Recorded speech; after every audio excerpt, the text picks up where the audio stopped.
नहमदुहु व नसल्ली अला रसूलिहिल करीम अम्मा बाद। एक वाक़या सुनाया करता हूँ अपने दोस्तों को, अपने भाइयों को, और अपनी मस्जिद में भी कई दफ़ा सुनाया है कि याद रखिएगा, जब भी अल्लाह तुम्हें तकलीफ़ दे, कोई परेशानी है, बीमारी है, मुसीबत है, तो समझ लीजिए अल्लाह कोई बड़ा इनाम देने वाले हैं, या अल्लाह कोई बड़ी मुसीबत से बचाने वाले हैं, या अल्लाह कुछ अता करने वाले हैं, या दुनिया और आखिरत की नेमतों में से कोई नेमत देने वाले हैं।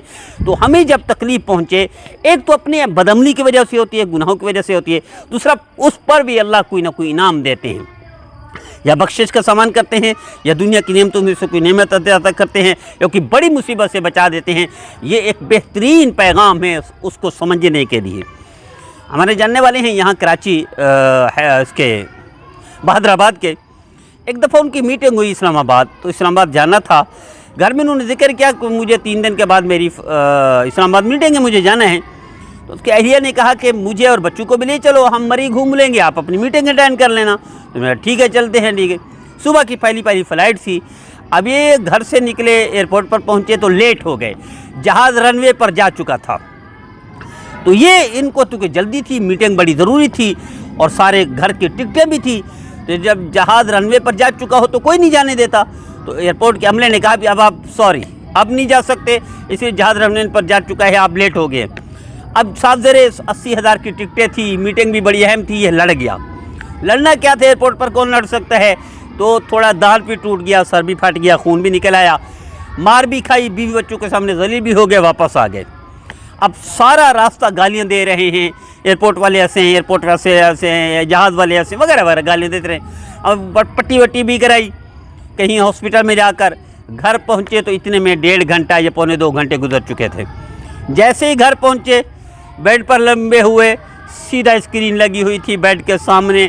स्क्रीन पर ब्रेकिंग न्यूज़ आई, ऐसे चौंके। ब्रेकिंग न्यूज़ क्या थी? कराची से जाने वाला तैयारा इस्लामाबाद पहुंचकर मारगला पहाड़ी से टकराया और कोई एक सवारी भी नहीं बच सकी, पूरा जहाज़ तबाह हो गया।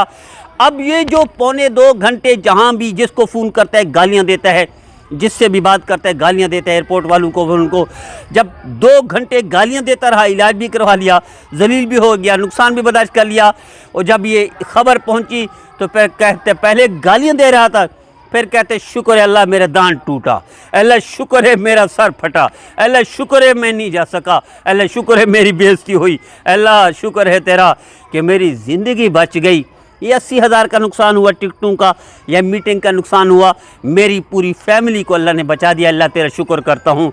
तो ये पैगाम है इस चीज़ को समझने के लिए कि जब हमें कोई तकलीफ़ पहुँचे, मुसीबत पहुँचे, या दुख हो, या कोई बीमारी हो, या सर फटे, या दांत टूटे, या कोई तोड़ दे, दोनों सूरतों में अल्लाह की बड़ी मुसीबत से बचाते हैं, या बड़ा इनाम देते हैं, या बख्शिश का सामान करते हैं, या कोई नेमत अता करते हैं। हमारी चूँकि सोच महदूद है, हम अल्लाह की पैगामात को नहीं समझ सकते, अल्लाह के इनको हुक्मों को नहीं समझ सकते। तो आइए तय कर लीजिए, मेरी इल्तिजा है, अपने साथियों से भी कहता हूँ, अपने भाइयों बहनों से भी कहता हूँ कि जब भी कोई बंदा दुख दे या दुख पहुँचे, तकलीफ़ दे या तकलीफ़ पहुँचे, मुसीबत दे या मुसीबत पहुँचे, बीमारी हो या कुछ भी हो, तो समझ लीजिए इससे पीछे कोई बड़ा पैगाम है, आपके लिए बड़ी नेमत है, या बड़ी मुसीबत से जान छुड़वाई, या अल्लाह ने कोई नाम देना है। अल्लाह हम सबको इस छोटे से वाक़े से पूरी कायनात की तकलीफ़ें, मुसीबतें, दुख दर्दों को समझने की तौफ़ीक़ अता फ़रमाए। अल्लाह हम सबको नबी करीम सल्लल्लाहु अलैहि वसल्लम की फरमाबरदारी की तौफ़ीक़ अता फ़रमाए, नाफ़रमानी से महफूज़ करे।